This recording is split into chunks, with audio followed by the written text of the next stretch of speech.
Hello, everyone. We're live again. I'm Daniel Rubenstein. This is the Israeli Citizen Spokesperson's Office. It is January 28th, 2025, and this is the live daily briefing.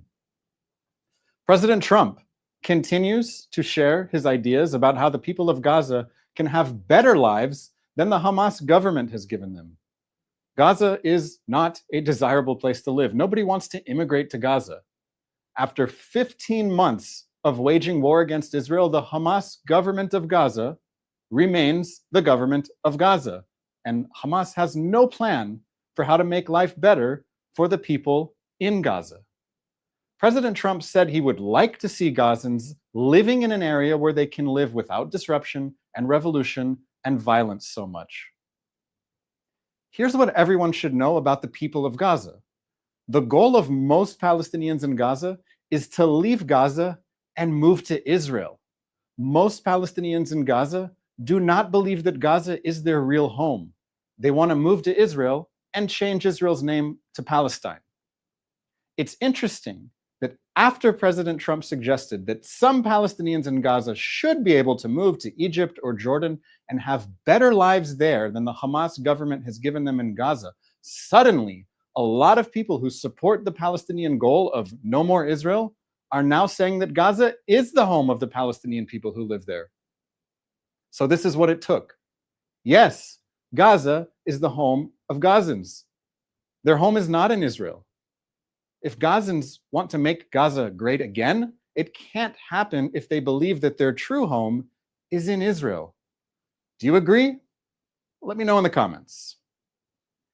The Prime Minister of Qatar just revealed something that the whole world should know. He said that Qatar wanted Hamas to face no consequences for the October 7th massacre, and that Qatar was pushing for Israel to surrender to Hamas one day after the massacre. Those weren't his exact words, but it is exactly what he meant. This is what the Qatari Prime Minister said about the hostage ransom deal. We've been calling since the beginning, since October 8th, that we need to get this done as soon as possible. Been calling since October 8th.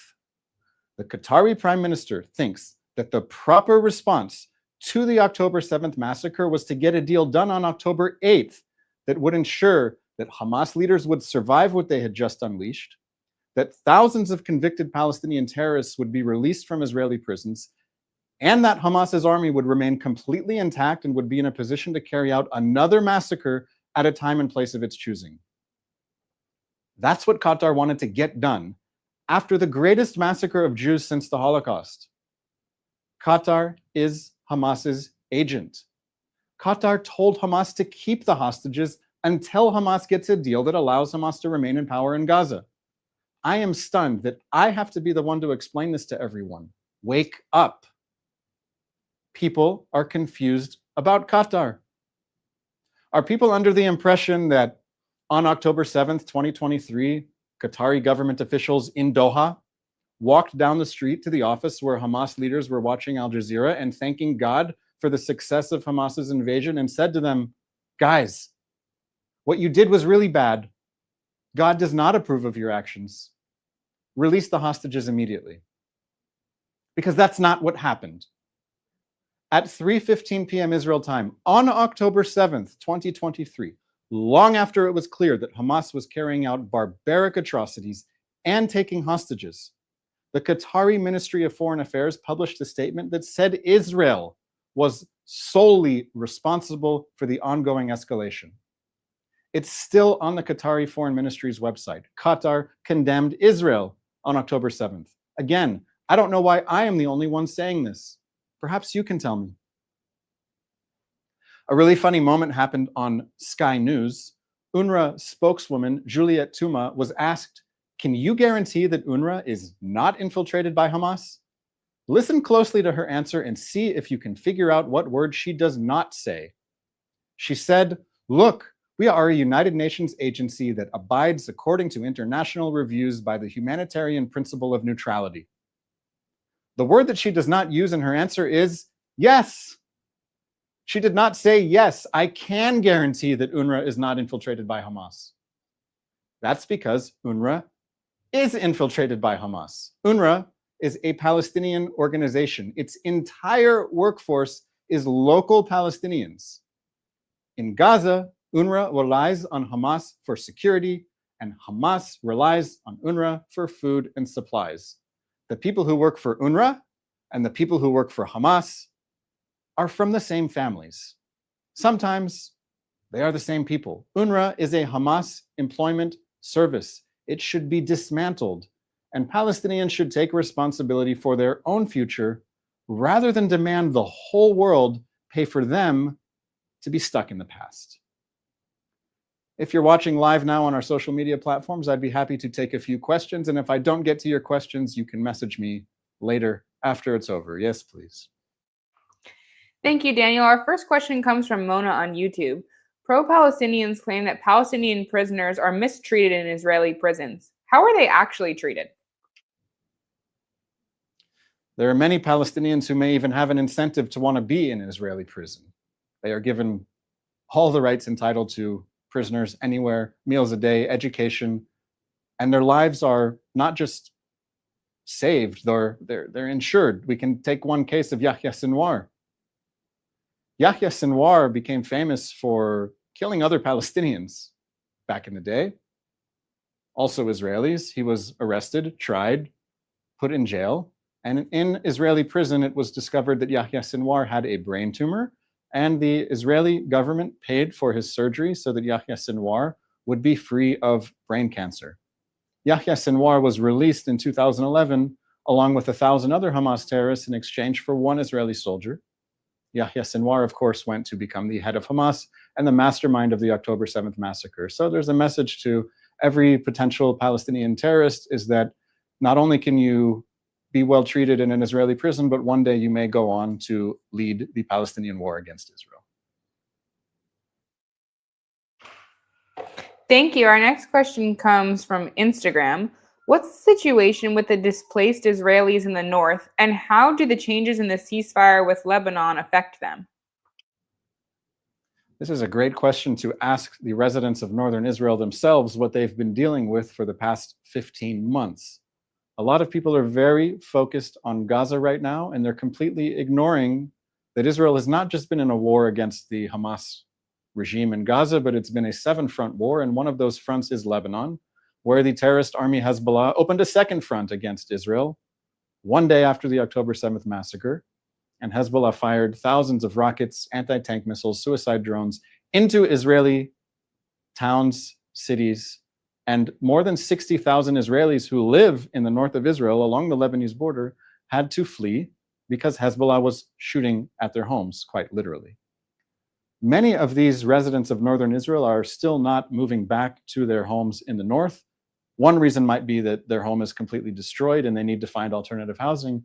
Another reason is they are not sure if Hezbollah is really gone for good from the border, and they do not want to be in a position where Hezbollah guys are waiting in the bushes a few football fields away with a guided anti-tank missile that they can shoot at a house at any time they want. So what we're waiting for now is to find out that Hezbollah is actually going to disarm, and that it will not be Hezbollah in southern Lebanon, but it will be the Lebanese government sending the Lebanese army to take responsibility for all of Lebanon. The ceasefire that Israel agreed to with Hezbollah requires Hezbollah to disarm. So if Hezbollah is not disarmed, then it's a violation of the ceasefire, and Israel's not going to wait for other people to enforce violations of the ceasefire. We've been here before. We cannot put our security in anyone else's hands. So the situation in northern Israel remains a big question mark. The ceasefire seems to be holding for now, even on a slight extension, but we need a real solution, and I'm hoping that that solution will be peace, not a piece of paper. Israel should be living in peace with Lebanon, and we shouldn't be having these silly conversations about a ceasefire and this term and this clause and this phrase and so on. It's common sense. The whole world should be calling for it. Peace between Lebanon and Israel. Thank you. Our next question comes from Lynn on Instagram. Since we know what Qatar wants, why do we allow them to be the ones regulating the negotiations in Gaza? Israel is in a very difficult position right now, and it's been in a very difficult position since October the 7th of 2023. Think about it this way. Let's say your local fire department comes to your house and starts a fire. And the firemen that start the fire get back in their truck and they go back to the fire department. You look out your window and you see that there's a fire in your front yard. And what do? You call the fire department. And then the fire department is the one that has the ability to put out the fire, and they come and put out the fire while sending you a big bill.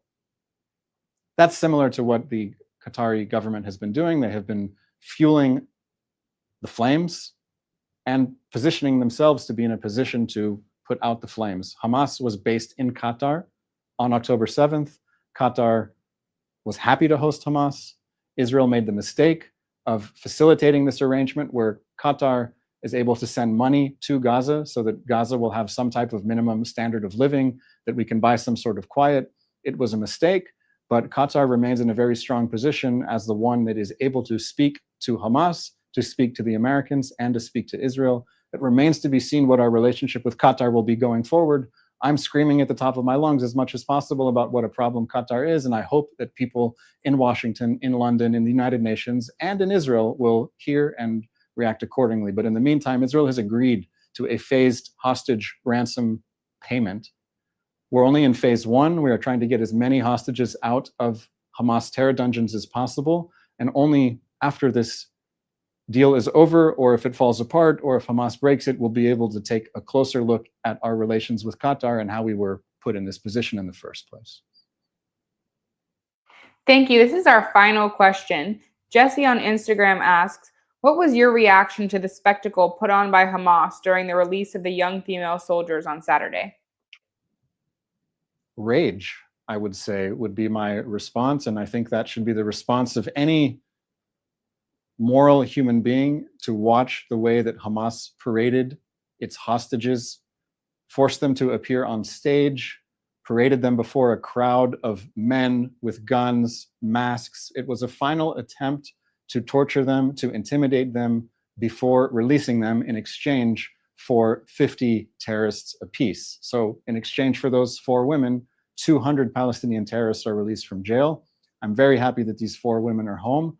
I wish that organizations like the Red Cross could do something small, like put out a press release or even a tweet, because if it wasn't just the Israeli women who Hamas put on stage, but the Red Cross completely participated in the ceremony. They parked exactly as Hamas wanted them to park. Their officials from the Red Cross went up on the stage to sign some release form to bring home the hostages. It was a very silly spectacle, and I think it demeans the Red Cross. And I'm hoping that they do not continue to participate in such a circus. But based on their record in the past 15 months, I'm not so confident that that will be the case. That's all the time we have for today on our live daily briefing. If you'd like to ask more questions, you can please follow me on the different social media platforms. I'm Daniel Rubenstein. Search for me on X, on YouTube, on Instagram, and so on. We are live every day from our Tel Aviv office at 3 p.m. We'll be back tomorrow. I wish you a lovely day.